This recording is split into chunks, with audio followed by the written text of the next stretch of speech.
ಶ್ರೀ ಗುರುಭ್ಯೋ ನಮಃ. ಹರಿ ಓಂ.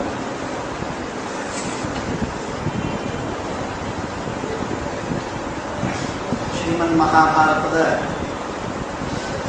ಉದ್ಯೋಗ ಪರ್ವದ ಸೈನ್ಯ ನಿರ್ಣಾಮ ಪರ್ವ ಅಂತನ್ನುವ ಅನುಪರ್ವ ಉಪಪರ್ವ.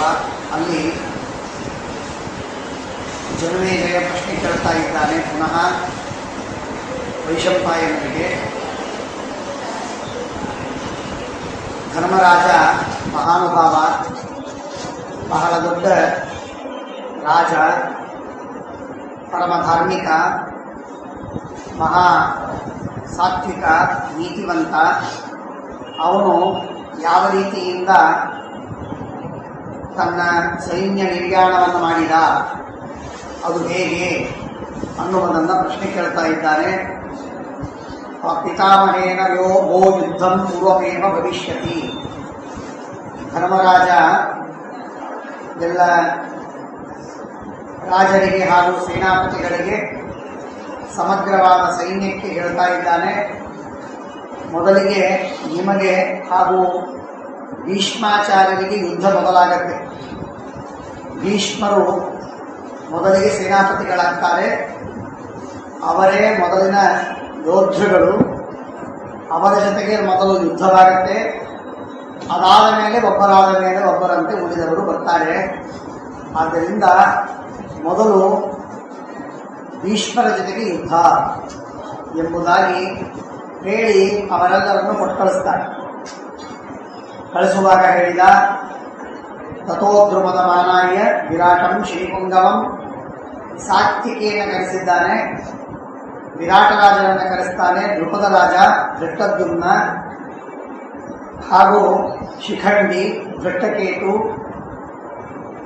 ಮತ್ತು ಸಹದೇವ, ಇವರೆಲ್ಲರನ್ನೂ ಕೂಡ, ಮಗಧ ದೇಶದ ರಾಜನಾಗಿರುವ ಸಹದೇವ, ಇವರೆಲ್ಲರನ್ನೂ ಕೂಡ ಕರೆದು ಅವರಿಗೆ ಹೇಳ್ತಾನೆ, ನೀವು 7 ಜನ ಇದ್ದೀರಿ. ನೀವು 7 ಜನ 7 ಸೈನ್ಯಕ್ಕೆ 7 ಅಕ್ಷೌಹಿಣಿಗೆ ಒಬ್ಬೊಬ್ಬರು ಅಧಿಪತಿಗಳಾಗಬೇಕು.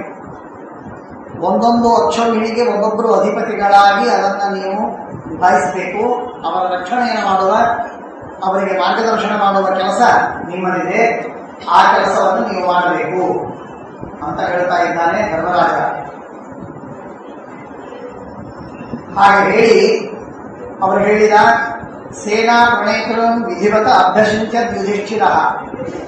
ಆ 7 ಜನ ಸೇನಾಪತಿಗಳಿಗೆ ಸೈನ್ಯದ ಉಪಪತಿಗಳು. ಸೇನಾಪತಿ ಮುಖ್ಯವಾಗಿ ಧೃಷ್ಟದ್ಯುಮ್ನ, ಅವನಿಗಿಂತ ಕೆಳಗಡೆ ಇವರು ಪತಿಗಳಾಗಿದ್ದಾರೆ ಸೇನಾಪತಿಗಳು. ಇವರಿಗೆ ಪಟ್ಟಾಭಿಷೇಕವನ್ನು ಮಾಡ್ತಾನೆ. ನೀವು ಸೇನಾಪತಿಗಳು ಅಂತ ಅದೊಂದು ವಿಧಿ, ಆ ಸೆರೆಮನಿ, ಆ ಒಂದು ಕಾರ್ಯಕ್ರಮವನ್ನು ಮುಗಿಸಿ ಅವರಿಗೆ ಪಟ್ಟಾಭಿಷೇಕ ಮಾಡಿ ಸೇನಾಪತಿ ಅಂತ ಹೇಳಿ ಅವರನ್ನು ಕೊಟ್ಟು ಕಳಿಸ್ತಾರೆ. ಸೇನಾ ಪ್ರಣೇತರನ್ನು ವಿಧಿವತ ಅಭ್ಯಸಿಂಚ ಯುಧಿಷ್ಠಿರ. ಸರ್ವ ಸೇನಾಪತಿಂಚಾತ್ರ ಧೃಷ್ಟದ್ಯುಮ್ನಂ ಚಕಾರ. ಎಲ್ಲ 7 ಸೇನಾಪತಿಗಳ ಮೇಲೆ ಉತ್ತಮ ಸೇನಾಪತಿ, 7 ಅಕ್ಷೌಹಿಣಿ ಸೈನ್ಯದ ಮೇಲೆ ಮುಖ್ಯ ಸೇನಾಪತಿಯಾಗಿ ಧೃಷ್ಟದ್ಯುಮ್ನನನ್ನ ನೇಮಕ ಮಾಡಿದ್ದಾನೆ.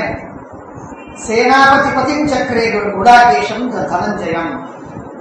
ಆ ಧೃಷ್ಟದ್ಯುಮ್ನನು ಕೂಡ ಅರ್ಜುನನ ಆಜ್ಞೆಯ ಪ್ರಕಾರ ಎಲ್ಲ ತಾನು ಆದೇಶಗಳನ್ನು ನೆರವೇರಿಸಬೇಕು, ಎಲ್ಲ ಕಾರ್ಯಕ್ರಮವನ್ನು ನಿರ್ವಹಿಸಬೇಕು ಅಂತ ಹೇಳಿದ್ದಾನೆ. ಹಾಗಾಗಿ 7 ಅಕ್ಷೌಹಿಣಿ, ಆ 7 ಅಕ್ಷೌಹಿಣಿಗಳಿಗೆ ಒಬ್ಬೊಬ್ಬರು ಸೇನಾಪತಿಗಳು. ಆ ಸೇನಾಪತಿಗಳಿಗೆ ಮತ್ತೊಬ್ಬ ಮುಖ್ಯನಾದಂತಹ ಸೇನಾಪತಿ ಧೃಷ್ಟದ್ಯುಮ್ನ. ಆ ಧೃಷ್ಟದ್ಯುಮ್ನ ಮೇಲೆ ಆಜ್ಞೆ ಮಾಡುವುದಕ್ಕಾಗಿ ಮುಖ್ಯರಾಗಿರುವ ಸೇನಾಪತಿ ಪತಿ ಅರ್ಜುನ. ಅರ್ಜುನನಿಗೆ ವಿಷಯ ಹೇಳ್ತಾರೆ, ಅರ್ಜುನಸ್ಯಾಪಿ ನೇತಾಚ ಸಂಯಂತಾಚ ಇವ ವಾಜಿಹ. ಅರ್ಜುನನಿಗೆ ನಿಯಾಮಕ, ಅರ್ಜುನನಿಗೆ ಮಾರ್ಗದರ್ಶಕ, ಅವನಿಗೆ ರಕ್ಷಣೆಯನ್ನು ಮಾಡುವ, ಅವನ ಕುದುರೆಯ ಗೋವಿಯಾಗಿ ನಡೆಸುವಂತಹ ವ್ಯಕ್ತಿ ಅವನು ಸಾಕ್ಷಾತ್ ಜನಾರ್ದನ. ಸಂಕರ್ಷಣಾಮಜ ಶ್ರೀಮಾನ್ ಮಹಾಬುದ್ಧಿ ಜನಾರ್ದನ. ಮಹಾಬುದ್ಧಿಶಾಲಿಯಾದ, ಸರ್ವಜ್ಞನಾದ, ಸರ್ವಶಕ್ತನಾದ ಪರಮಾತ್ಮ ಅವನು ಅಲ್ಲಿ ಜನಾರ್ದನ ನಿಯಾಮಕನಾಗಿರ್ತಾನೆ. ತದೃಷ್ಟೋಪಸ್ಥಿತಂ ಯುದ್ಧಂ ಸಮಾಸನ್ನಂ ಮಹತ್ಯಂ ಪ್ರಾವಿಶತ್ ಭವನಂ ನದ್ಯಃ ಪಾಂಡವಾನಾಂ ಫಲಾಯುಧಃ. ಒಟ್ಟಾರೆ ವ್ಯವಸ್ಥೆಯಾಗಿದೆ. ಸೇನಾಪತಿಗಳ ವ್ಯವಸ್ಥೆ, ಅಕ್ಷೌಹಿಣಿ ಸೈನ್ಯಗಳ ನಿರ್ವಾಹ, ಅವುಗಳ ಮೇಲೆ ಅರ್ಜುನ, ಅವರೆಲ್ಲರ ಮೇಲೆ ಭಗವಂತ, ಹೀಗೆ ಅವರವರಿಗೆಲ್ಲ ಕೆಲಸ ಕೊಟ್ಟದ್ದಾರೆ. ಕೃಷ್ಣ ಎರಡು ಕೆಲಸವನ್ನು ಮಾಡುವುದು ಅಂತಾಗಿದೆ. ಅರ್ಜುನನಿಗೆ ಮಾರ್ಗದರ್ಶನ ಮಾಡುವುದು ಒಂದು ಕೆಲಸ, ಇನ್ನೊಂದು ಕುದುರೆಗಳ ಸೂತ್ರವನ್ನು ದಾರವನ್ನು ಹಿಡಿದು ಎಳೆದು ಅದನ್ನು ನಡೆಸುವ ಕೆಲಸ ಮತ್ತೊಂದು. ಹೀಗೆ ಎರಡು ಕೆಲಸವನ್ನು ಮಾಡುವುದು ಕೃಷ್ಣನಿಗೆ ಅಂತ ರೂಪಿಸಿದ್ದಾರೆ. ಕೃಷ್ಣ ಯುದ್ಧದಲ್ಲಿ ಪಾಲ್ಗೊಂಡ, ಆಕ್ಟಿವ್ ಆಗಿ ಪಾಲ್ಗೊಂಡ, ಯುದ್ಧ ಮಾಡಲಿಲ್ಲ. ತಾನು ಯಾರ ಮೇಲೂ ಬಾಣ ಪ್ರಯೋಗ ಮಾಡಲಿಲ್ಲ, ಚಕ್ರ ಪ್ರಯೋಗ ಮಾಡಲಿಲ್ಲ, ಗದೆ ಎಸೆಯಲಿಲ್ಲ. ಆದರೆ ಅವನು ಅವಶ್ಯವಾಗಿ ಯುದ್ಧದಲ್ಲಿ ಪಾಲ್ಗೊಂಡ. ಇದು ಬಹಳ ಮುಖ್ಯವಾದ ವಿಷಯ. ಯಾಕೆ ಅಂದ್ರೆ ಕೃಷ್ಣ ಯಾವಾಗ ಈ ಯುದ್ಧದಲ್ಲಿ ಪಾಲ್ಗೊಂಡನು ಅತ್ಯಂತ ಪ್ರೇಮದಿಂದ, ಯಾರ ಬಲಾತ್ಕಾರದಿಂದಲ್ಲ, ಯಾರ ಒತ್ತಾಯದಿಂದಲ್ಲ, ಒತ್ತಾಸೆಯಿಂದಲೂ ಅಲ್ಲ, ಯಾರೂ ಬೇಡಿಲ್ಲ. ಅರ್ಜುನ ಬೇಡಿದ್ದ, ಇಂದ್ರ ಬೇಡಿದ್ದ, ನನ್ನ ಮಗನಾದ ಅರ್ಜುನನಿಗೆ ನೀನು ಸೇನಾಪತಿಯಾಗಬಹುದು, ಬೋವಿಯಾಗಬೇಕು ಅಂತ, ಬಂಡಿಯ ಬೋವಿಯಾಗಬೇಕು ಅಂತ ಹೇಳಿ ಬೇಡಿಕೊಂಡಿದ್ದ. ಆ ರೀತಿಯಾಗಿ ಬೇಡಿಕೊಂಡಿದ್ದು ಈಗ ಯಾರು ಹೇಳಿಲ್ಲ ಅವನಿಗೆ. ಕೊನೆಗೆ ಕೃಷ್ಣನೇ ಒಪ್ಪಿಕೊಂಡ, ನಾನು ಆಗ್ತೇನೆ ಅಂತ ಕೃಷ್ಣನಿಗೆ ರಾಜ್ಯವನ್ನ, ಸಾಲಕ್ಷ್ಯವನ್ನು ಮಾಡುವ ಕೆಲಸವನ್ನ ಒಪ್ಪಿಸಿದ್ದಾರೆ. ಅವನು ಮಾಡ್ತೇನೆ ಅಂತ ಹೇಳಿದ. ಇಷ್ಟಾಗುವುದಕ್ಕೆ ಆದದ್ದೇನು ಅಂದ್ರೆ, ಬಲರಾಮ ದೇವರು ಒಳಗೆ ಪ್ರವೇಶ ಮಾಡ್ತಾ ಇದ್ದಾರೆ. ಬಲರಾಮ ದೇವರು ಥಟ್ಟನೆ ಬರ್ತಾ ಇದ್ದಾರೆ. ಒಳಗಡೆ ಬಂದರು ಬಲರಾಮ ದೇವರು. ಭಾರಿ ಪರಾಕ್ರಮಿಗಳು, ಕೃಷ್ಣನ ಅಣ್ಣ, ಸಾಮಾನ್ಯರೇನಲ್ಲ, ಶೇಷದೇವರ ಅವತಾರ. ಇಂಥ ಮಹಾನುಭಾವರು ಬಲರಾಮ ದೇವರು ಬಂದ್ರೆ ಸಹಕ್ರೂರ ಪ್ರಭೃತಿ, ಅವರದೊಂದು ಗ್ಯಾಂಗು ಇತ್ತು. ಆ ಗ್ಯಾಂಗಿನಲ್ಲಿ ಟೋಳಿ, ಗ್ಯಾಂಗು ಶಬ್ದಗಳನ್ನು ಯಾವಾಗ ಅಂತೇನೆ ನೋಡ್ಕೊಳ್ಳಿ. ಆ ಗ್ಯಾಂಗಿನಲ್ಲಿ ಯಾರ್ಯಾರಿದ್ರು ಅಂದ್ರೆ ಅಕ್ರೂರರಿದ್ದ, ಸಾಂಬ ಇದ್ದ. ಇವರು ಎಲ್ಲಾ ಮಹಾನುಭಾವರು, ಇವರು ವಿಷ್ಣು ಭಕ್ತರು. ಆದರೆ ವಿಚಿತ್ರ ಏನಿತ್ತು ಅಂತಂದ್ರೆ, ಕೃಷ್ಣ ಮತ್ತು ಬಲರಾಮನ ಮಧ್ಯದಲ್ಲಿ ಏನಾದರೂ ಕಂದಕ ಇತ್ತು, ಏನಾದರೂ ಭಿನ್ನಾಭಿಪ್ರಾಯಗಳಿತ್ತು ಅಂತಂದ್ರೆ ಬಲರಾಮ ದೇವರ ಪಕ್ಷಕ್ಕೆ ಓಟ ಹಾಕುವಂತಹ ಜನ ಇವರು. ವಿಚಿತ್ರ. ಅದು ಏನೋ ಎಂತೋ ಗೊತ್ತಿಲ್ಲ. ಕೆಲವರು ಅಯೋಗ್ಯತಮನಿರ್ತಾರೆ, ಏನೇನು ಅರ್ಹತೆ ಇರುವುದಿಲ್ಲ. ಆದರೆ ಅವರಿಗೆ ಜನರ ಬೆಂಬಲ ಬಹಳ ಇರ್ತದೆ. ಯಾಕಿರ್ತದೆ ಅಂತ ಅನ್ನೋದಕ್ಕೆ ಅರ್ಥ ಆಗುವುದಿಲ್ಲ. ಇರ್ತದ್ದು ಮಾತ್ರ ಸತ್ಯ, ಅದನ್ನೆಲ್ಲ ಗಳಿಲಿಕ್ಕೆ ಸಾಧ್ಯವಿಲ್ಲ. ಕ್ಷುದ್ರ ಜನ, ಯೋಗ್ಯತೆ ಇಲ್ಲ, ಪರಾಕ್ರಮವಿಲ್ಲ, ಕರ್ತೃತ್ವವಿಲ್ಲ, ಐಶ್ವರ್ಯವಿಲ್ಲ, ತಿಳುವಳಿಕೆ ಇಲ್ಲ, ನೀತಿ ಸಂಪನ್ನರಲ್ಲ, ಚಾರಿತ್ರಿಕವಾಗಿ ಉತ್ತಮ ಏನೂ ಇಲ್ಲ. ಇನ್ನೊಮ್ಮೆ ಆದರೂ ಅವರಿಗೆ ಜನ ಇರ್ತಾರೆ, ಬೆಂಬಲರಿರ್ತಾರೆ. ಅವ್ರೇನ್ ಹೇಳ್ತಾರೋ ಆ ಮಾತನ್ನು ಕೇಳಲಿದ್ದಾರೆ. ಹಾಗೆ ಅಲ್ಲ, ಬಲರಾಮ ದೇವರನ್ನ ಇದಕ್ಕೆ ನಾನು ಹೋಲಿಸ್ತೇನೆ ಅಂತ ಹೇಳಿ ಅವರು ಮಹಾನುಭಾವರು, ಅದರಲ್ಲಿ ವಿವಾದ ಶೇಷದೇವರು. ಆದರೆ ಕೃಷ್ಣನ ಮುಂದೆ ಎಲ್ಲಿ ಇರ್ತಾರೆ? ಕೃಷ್ಣನ ಮುಂದೆ ಎಲ್ಲಿ? ಅನಂತಾನಂತ ಶೇಷರು ಬರ್ತಾರೆ, ಹೋಗ್ತಾರೆ, ಕೃಷ್ಣ ಒಬ್ಬರಿದ್ದಾನೆ. ಆದರೆ ಆ ಕೃಷ್ಣನ ಮಹಿಮೆಯನ್ನ ತಿಳಿದೇ ಇದ್ದಂತೆ, ತಿಳಿದೇ ಇದ್ರೂ ತಿಳಿದಂತೆ ಇರುವಂತಹ ಈ ಯಾದವರು ಈ ಬಲರಾಮನಿಗೆ ವೋಟ್ ಹಾಕೋದು. ಇದು ಒಂದನೇ ಪ್ರಸಂಗ. ಅಂದ್ರೆ ಸುಭದ್ರಾದೇವಿಯನ್ನ ದುರ್ಯೋಧನಿಗೆ ಕೊಟ್ಟು ವಿವಾಹ ಮಾಡಬೇಕು ಅಂತ ಅನ್ನೋ ನಿರ್ಣಯ. ಆ ನಿರ್ಣಯ ಬಲರಾಮ ದೇವರ ಆ ನಿರ್ಣಯಕ್ಕೆ ಎಲ್ಲರೂ ಎಸ್ ಅಂತ ಹೇಳಿ ವೋಟ್ ಹಾಕಿದ್ರು. ಹಾಗೇನೆ ಅದಕ್ಕಾಗಿಯೇ ಕೃಷ್ಣ ಪರಮಾತ್ಮ ಸರ್ವಥಾ ಯಾರಿಗೂ ಸುದ್ದಿನೇ ಹೇಳುವುದು ಬೇಡ ಅಂತ ಹೇಳಿ ಅತ್ಯಂತ ಏಕಾಂತವಾಗಿ, ಅತ್ಯಂತ ಏಕಾಗ್ರವಾಗಿ ಯಾವುದೋ ಒಂದು ಹಿಲ್ ಸ್ಟೇಷನ್ಗೆ ಅವರೆಲ್ಲ ಹೋದಾಗ ಈ ಮದುವೆ ಮಾಡಿಸಿ ಕಳಿಸಿದ್ದಾರೆ. ಹೀಗೆ ಕೃಷ್ಣ ತಾನು ಸಂಕಲ್ಪ ಮಾಡಿದ್ದನ್ನು ಮಾಡಬೇಕು ಅಂತ ಇಟ್ಕೊಂಡಿದ್ರೆ ಅದನ್ನು ಮಾಡಿಯೇ ಇದ್ದಾನೆ. ಯಾವ್ದು ಮಾಡಬೇಕು ಅಂತ ಇಟ್ಕೊಂಡಿಲ್ವೋ ಅದನ್ನು ಮಾಡೋದೇ ಇಲ್ಲ, ಏನಾದ್ರು ಮಾಡಿ ತಿಳಿಸಿಬಿಡ್ತಾರೆ. ಭಗವಂತ ಸತ್ಯ ಸಂಕಲ್ಪ ತಾನೆ. ಹಾಗಾಗಿ ಎಲಿಸೋದು ಮಾಡಿಸೋದು ಇದೆಲ್ಲ ಸುಳ್ಳು, ದೇವರ ಇಚ್ಛೆ ಪ್ರಕಾರ ಆಗುತ್ತೆ. ಹಾಗಾಗಿ ಕೃಷ್ಣ ಪರಮಾತ್ಮ ಏನು ಅಪೇಕ್ಷೆ ಪಟ್ಟದ್ದು ಅದು ಆಗುತ್ತೆ. ಈಗ ಬಲರಾಮ ದೇವರು ಒಳಗೆ ಬಂದರು. ಏನಾಯ್ತು? ಒಳಗೆ ಬಂದು ತಂ ದೃಷ್ಟ್ವಾ ಧರ್ಮರಾಜಶ್ಚ ಕೇಶವಶ್ಚ ಮಹಾದ್ಯುತಿ ಉದತಿಷ್ಠತ್ತೋ ಅರ್ಥ. ಧರ್ಮರಾಜ ಎದ್ದು ನಿಂತ, ಕೃಷ್ಣ ಎದ್ದು ನಿಂತ, ಅಣ್ಣ ಬಂದ ಅಂತ ಕೃಷ್ಣ ಎದ್ದು ನಿಂತ, ಧರ್ಮರಾಜ ದೊಡ್ಡವರು ಬಂದು ಅಂತ ಎದ್ದು ನಿಂತ. ಇಬ್ಬರು ಎದ್ದು ನಿಂತು ಸ್ವಾಗತ ಮಾಡಿದ್ರು. ಸ್ವಾಗತ ಮಾಡಿ ಏನ್ ಮಾಡಿದ್ರು? ಸಮಾಯಾಂತಂ ಫಲಾಯುಧಂ ಖರೇವ ಸ್ಪರ್ಶಪಾಣಿನ. ಬಲರಾಮ ದೇವರು ಕೃಷ್ಣನಿಗಿಂತಲೂ ಬಹಳ ದೊಡ್ಡವರೇನಲ್ಲ, ಆದ್ರಿಂದ ಧರ್ಮರಾಜನಿಗೆ ಬಹಳ ಚಿಕ್ಕವರೇ. ಹಾಗಾಗಿ ಬಲರಾಮ ದೇವರಿಗೆ 3 ತಿಂಗಳು ದೊಡ್ಡವರು ಕೃಷ್ಣನಿಗೆ, ಧರ್ಮರಾಜನಿಗೆ ಸುಮಾರು 1 ವರ್ಷ 9 ತಿಂಗಳು ಚಿಕ್ಕವರು, ಹೆಚ್ಚು ಕಡಿಮೆ. ಆ ಕಾರಣದಿಂದ ಅವರು ಮಾಡಿದ್ದೇನು ಅಂದ್ರೆ ಚಿಕ್ಕವನು ಬಂದಾಗಿ ಎಲ್ಲ ದೊಡ್ಡವನ ಅನ್ನೋದಕ್ಕಾಗಿ ಗೌರವದಿಂದ ಎದ್ದು ಕೈ ಕೊಟ್ಟ, ಶೇಕ್ ಮಾಡಿದ. ಕರೇಪ ಸ್ಪರ್ಶ ಪಾಣಿನ, ಕೈ ಕೊಟ್ಟು ಅವನು ಕರೆಸಿದ. ವಾಸುದೇವ ಪುರೋಗ ಕೃಷ್ಣ ಅರ್ಜುನ ಇತ್ಯಾದಿಗಳು ಅವರಲ್ಲಿ ಚಿಕ್ಕವರು, ಹಾಗಾಗಿ ಅವರಂತೂ ಬಾಯಿ ನಮಸ್ಕಾರವೇ ಮಾಡಿದರು, ಎಲ್ಲರೂ ನಮಸ್ಕಾರ ಮಾಡಿದರು. ಸರದೇವ ಅಭ್ಯವಾದಯ ವಿರಾಟ ದ್ರುಪದ ವೃದ್ಧವು, ವಿರಾಟ ದ್ರುಪದರಿದ್ರು ಅವರು ವೃದ್ಧರು. ಅವರಿಗೆ ಬಲರಾಮ ದೇವರಿಗೆ ಹೋಗಿ ನಮಸ್ಕಾರ ಮಾಡಿ ಪಕ್ಕದಲ್ಲಿ ಕೂತ್ಕೊಂಡು, ಅವರಿಗೆ ಒಂದು ಆಸನ ಇತ್ತು, ಆಸನದ ಮೇಲೆ ಕೂತ್ಕೊಂಡು ಬಲರಾಮ ದೇವರು ಆಸನದ ಮೇಲೆ ಕೂತ್ಕೊಂಡಾಗ ಮಾತಾಡಬೇಕಾಗಿದೆ ಪಾಂಡವರ ಕುರಿತಾಗಿ. ಆದರೆ ಅದನ್ನು ಮಾಡೋದಕ್ಕಿಂತ ಮೊದಲು ಕೃಷ್ಣ ಎಲ್ಲಿ ಕೂತಿದ್ದ ಅವನನ್ನ ನೋಡಿ, ಅವನ ಮುಖವನ್ನು ನೋಡಿ ವಾಸುದೇವ ಅಭಿಪ್ರೇಕ್ಷ್ಯ ಆ ದೇವರನ್ನು ಕಂಡು, ಇವತ್ತಿನ ಭಾಷೆಯಲ್ಲಿ ನೀವೆಲ್ಲ ಹೇಳ್ತಾ ಇರ್ತೀರಲ್ಲ ಬಾಡಿ ಲ್ಯಾಂಗ್ವೇಜ್ ಅಂತ, ನಮ್ಮಲ್ಲಿ ಹಾವಭಾವ ಅಂತ ನಾವು ಅಂತಿದ್ವಿ. ಈಗ ಅದಕ್ಕೊಂದು ಸ್ವಲ್ಪ ರಿಫೈನ್ಡ್ ಅದಕ್ಕೆ ಟರ್ಮಿನಾಲಜಿ ಕೊಟ್ಟುಬಿಡ್ತಾರೆ. ಅಂತೂ ಬಾಡಿ ಲ್ಯಾಂಗ್ವೇಜ್ ಏನು ಅಂದ್ರೆ ಅವನು ಕೂತದ್ದು, ಅವನ ಚೆಹರ, ಅವನು ಕೂತ ಪರಿ, ಅದನ್ನೆಲ್ಲ ಮಾದರಿಯನ್ನು ನೋಡಿ ಅವರ ಕಣ್ಣಿಟ್ಟು ಅವನು ನೋಡಿ ಧರ್ಮರಾಜನ ಕಡೆಗೆ ಮಾತಾಡ್ತಾ ಇದ್ದಾರೆ. ಏನ್ ಮಾಡೋದು? ಧಿಷ್ಟಮೇತ ಧ್ರುವಮ್ಮನ್ನೇ ದುರ್ದೈವ. ನಿಶ್ಚಿತವಾಗಿ ಇದೊಂದು ಆಗೋದು, ಆಗಬೇಕಾದದ್ದು ಆಗ್ತಾ ಇದೆ. ಏನಿದು ಬಹಳ ಕಷ್ಟ. ಇದನ್ನ ದಾಟಲಿಕ್ಕೆ, ಇದನ್ನು ಮೀರಲಿಕ್ಕೆ, ಇದನ್ನು ಬದಲಾಯಿಸುವುದಕ್ಕೆ ಯಾರಿಗೇನು ಸಾಧ್ಯವಿಲ್ಲ, ಬಹಳ ಕಷ್ಟವಿದೆ. ಯುದ್ಧವಾಗೋದು ನಿಶ್ಚಿತವಾಗಿದೆ.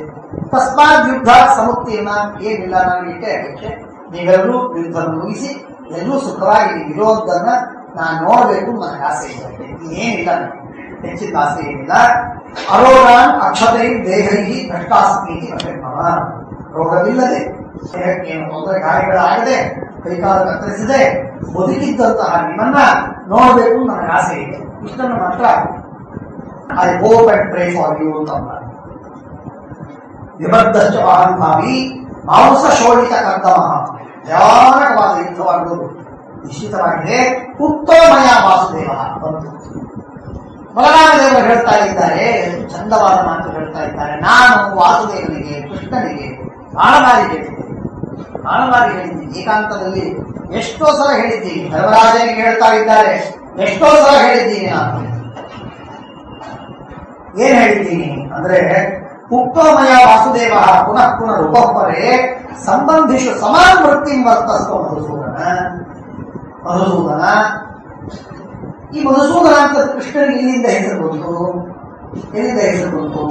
ಈ ಜನ್ಮದಲ್ಲಂತೂ ಯಾವ ಮಧು ಇಲ್ಲ, ಮಧುವನ್ನು ಹೊಂದಿಲ್ಲ. ಈ ಮಧು ಯಾಕೆ ಅಂತಂದ್ರೆ, ಇವನು ಆದಿಕಾಲದ ನಾರಾಯಣನನ್ನ ದ್ವೇಷ ಮಾಡಲಿಕ್ಕೆ ಬಂದಿರುವಂತಹ ಆ ಮಧುಕೈಕ ಭರೇನಿದ್ರು ಅವರ ಸೂದನ ಮಾಡಿದಂತಹ ಈ ನಾರಾಯಣ ಅಂದ್ರೆ ನಾರಾಯಣಾವತಾರ ಅಂತ ಖಾತ್ರಿಯಿಂದ ಯಾರಿಗೋ ಮಧುಸೂದನ ಅಂತ ಹೆಸರಿಟ್ಟಿರ್ತೇವಲ್ಲ, ಹಾಗೆ ನಾಮಕರಣ ಮಾಡಿದ್ದಲ್ಲ ಅವರು.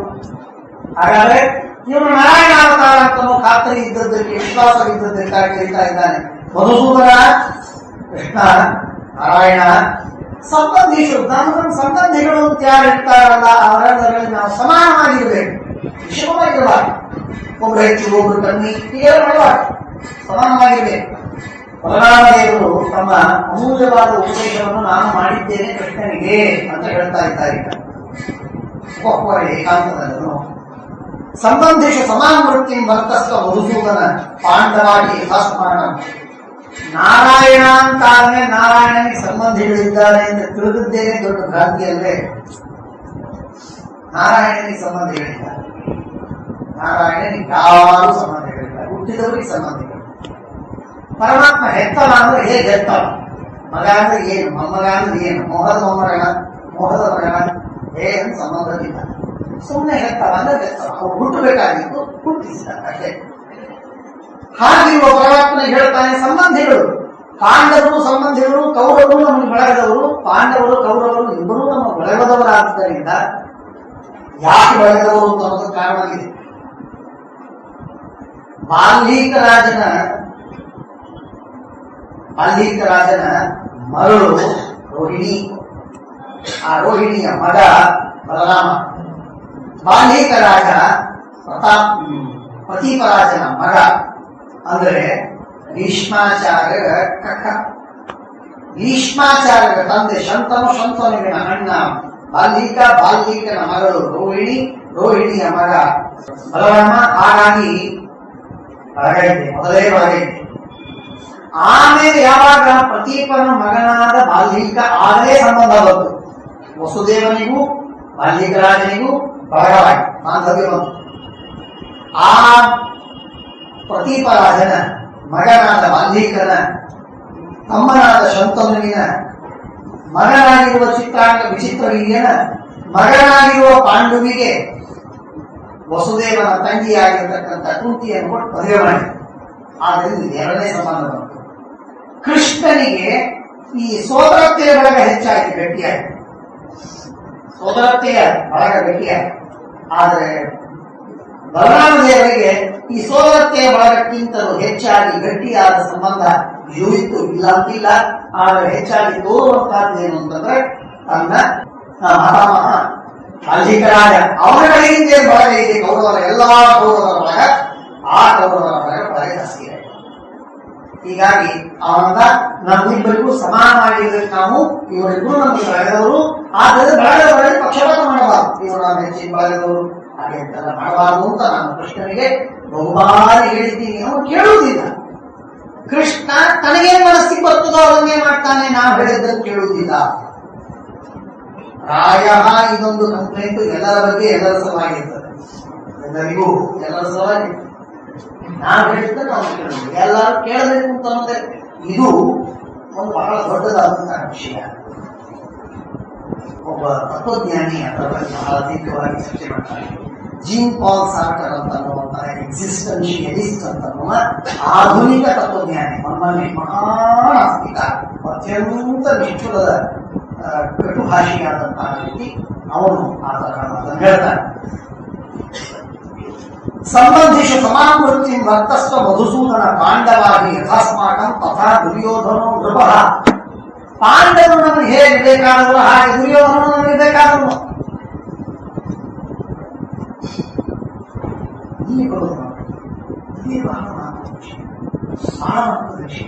ಸಂಬಂಧ ಅಂತ ಅನ್ನೋದಕ್ಕೆ ಸಂಬಂಧಿಗಳು ಅಂತ ಲೆಕ್ಕ ಇಟ್ಕೊಳ್ಳೋದಾದ್ರೆ ರಕ್ತ ಸಂಬಂಧಿಗಳು ಅಂತ ಅನ್ನೋದಕ್ಕೆ ಯಾರಾದರೂ ರಕ್ತ ಸಂಬಂಧಿಗಳು ಆಗ್ತಾರೆ. ರಕ್ತ ಸಂಬಂಧಿಗಳು ಅಂತ ಅನ್ನೋದನ್ನ ಅಷ್ಟೇ ಒಂದು ಕ್ವಾಲಿಫಿಕೇಶನ್ ಇಟ್ಕೊಂಡು ನೋಡೋದಾಗಿದ್ರೆ ಇವರಿಗೂ ಸಮಾನ. ಆದರೆ ರಕ್ತ ಸಂಬಂಧಿಗಳು ಅಂತ ನೋಡ್ಲಿಕ್ಕೆ ಯೋಗ್ಯನಾಗಿ ದುರ್ಯೋಧನ ಅನ್ನೋ ವಿಚಾರವನ್ನ ಬಲರಾಮ ದೇವರು ಮಾಡಬೇಕಾಗಿತ್ತು. ಹಾಗೆ ಪರಮಾತ್ಮನ ಸಂಕಲ್ಪಗಳಿಂದ ಅದರಿಂದ ಮಾಡಲಿಲ್ಲ. ದುರ್ಯೋಧನ ಏನ್ ರಕ್ತ ಸಂಬಂಧಿಗಳು? ಸ್ವಂತ ರಕ್ತ ಸಂಬಂಧದ ಯಾರ ರಕ್ತದಿಂದ ಹುಟ್ಟಿದ ಆ ಧೃತರಾಷ್ಟ್ರ ಗಾಂಧಾರಿಯರೇ ತಲೆ ಚೆಚ್ಕೊಂಡು ಹೊರತಾ ಇದ್ದಾರೆ. ಈ ದುರ್ಯೋಧನ ಇವನು ನರಪಶು, ಇವನು ಹೆತ್ತದ್ದೇ ತಪ್ಪಾಯಿತು, ಇವನು ಸುಟ್ಟಾಕಿ ಬಿಡಬೇಕಾಗಿತ್ತು, ಅಂದೇ ನಾವು ದುಗ್ಧ ಹಾಕಿಡಬೇಕಾಗಿತ್ತು, ನಮ್ಮ ವಂಶ ಸುಖವಾಗಿರ್ತಿತ್ತು ಅಂತ ಹೆತ್ತ ತಂದೆ ತಾಯಿಗಳೇ ಅವನ ಬಗ್ಗೆ ಅಷ್ಟು ಬೇಸರ ಪಡ್ತಾ ಇರುವಾಗ ಇವರಿಗೆ ಯಾಕೆ ಈ ಸಂಬಂಧಿತ ಸಮಾನವೃತ್ತಿ ವರ್ತಸ್ವ ನಮ್ಮ ಜೀವಕ್ಕೆ ಗೊತ್ತಾಗ್ತದೆ. ಬಲರಾಮದೇವರು ಆಗತ್ತ ಹೇಳ್ತಾರೆ, ಪಾಂಡವಾಗಿ ಯಥಾಸ್ಮಾನ, ಪಾಂಡವರು ಹೇಗೋ ಹಾಗೆ ದುರ್ಯೋಧನ ಅಲ್ರಿ. ಇಬ್ರು ಅಣ್ಣ ತಮ್ಮಂದಿರು ಜಗಳಾಡ್ತಾ ಇದ್ದಾರೆ, ಇಬ್ರು ನಮ್ಮವರೇ, ಸರಿ, ಚಿಂತೆ ಇಲ್ಲ. ಆದರೆ ಸರಿ ಇದ್ದವನ ಪಕ್ಷ ಹಿಡಿದು ತಪ್ಪಿದ್ದವನ ಪಕ್ಷವನ್ನು ತಪ್ಪು ಅಂತ ಹೇಳುತ್ತಪ್ಪ. ಅಣ್ಣ ತಮ್ಮ ಹೌದು, ಆದ್ರೇನು ಒಬ್ರು ಅನ್ಯಾಯ ಮಾಡಿದ್ದಾನೆ, ಇನ್ನೊಬ್ರು ನ್ಯಾಯ ಮಾಡಿದ್ದಾನೆ. ಅನ್ಯಾಯ ಮಾಡಿದ್ರು ನೀನೊಬ್ಬ, ಅನ್ಯಾಯ ಮಾಡಿದ್ದೀನಿ ನೀನು ಅಂತ ಹೇಳಲಿಕ್ಕೂ ಆಗದೆ ಇದ್ರೆ ನಾವು ಹಿರಿಯರಾಗಿ ಇದು ಸಮಸ್ಯೆ. ದಾಕ್ಷಿಣ್ಯ ಇದ್ರೆ ಸುಮ್ಮನೆ ಮಾಡಬೇಕು. ಒಬ್ಬರು ಒಂದು ಪಕ್ಷದಲ್ಲಿ ನಿಂತು ಇದು ತಪ್ಪು ಇದು ಸರಿ ಅಂತ ಹೇಳ್ತಾ ಇರುವಾಗ ನೀನ್ಯಾಕೆ ಬೇಡ ಅಂತಂತಿ? ನಿನಗೆ ಹೇಳಿಕ್ಕಾಗುವುದಿಲ್ಲ. ಕೆಲವರಿಗೆ ಸರಿ ತಪ್ಪುಗಳನ್ನು ಹೇಳುವುದಕ್ಕೆ ಗಟ್ಸ್ ಇರುವುದಿಲ್ಲ. ಯಾಕೆ ಅಂದ್ರೆ ಅವನು ಒಂದು ಕಾಜಿನ ಮನೆಯಲ್ಲಿ ಕೂತಿರ್ತಾನೆ. ಹಾಗಾಗಿ ಅವರ ಕಾಜಿನ ಮನೆಗೆ ಒಂದು ಕಲ್ತು ಎಸಿತೀನಿ ಅಂತಂದ್ರೆ ಮೊದಲು ನನ್ನ ಕಾಜಿನ ಮನೆ ಒಡೆಯುತ್ತೆ ಅಂತ ಗಾಬರಿ ಅವನಿಗೆ, ಭಯ ಅವನಿಗೆ. ಆ ಭಯದಿಂದಾಗಿ ಕಾಜಿನ ಮನೆಯಲ್ಲಿ ಕೂತವರು ಎಲ್ಲರೂ ನಾವು. ಆದ್ರಿಂದ ಇನ್ನೊಬ್ಬರ ಕಾಜಿನ ಮನೆ ಕಲ್ಲೆಸಲಿಕ್ಕೆ ಭಯಪಡ್ತೇವೆ. ನಾಚಿಕೆ ಇದೆ ಇದ್ರು ಟೀಕೆ ಮಾಡ್ತಿರ್ತಾರೆ. ಅದು ಮಾಡ್ತೇವೆ, ವಿಮರ್ಶೆ ಮಾಡಿ ಶುರು ಮಾಡಿದ್ರೆ ಅವರೂ ಸಮಸ್ಯೆ ಇದ್ದೇ. ಹೀಗಿರುವಾಗ ನನಗೆ ನಿನಗೆ ಹೇಳಿಕ್ ಬರೋದಿಲ್ಲ ಅಂತಾದ್ರೆ ಯಾರಾದ್ರೂ ಗಟ್ಟಿದ್ರೆ ಹೇಳ್ರಪ್ಪ ದುರ್ಯೋಧನಿಗೆ ಅಂತ ಅನ್ಬೇಕೋ ಅಥವಾ ಕೃಷ್ಣನಿಗೆ ನೀನು ಹೇಳಿಕ್ ಹೋಗ್ಬೇಡ, ಸಂಬಂಧ ಸಮಾನ ಮಾಡಿ ಅಂತ ಹೇಳ್ಬೇಕು.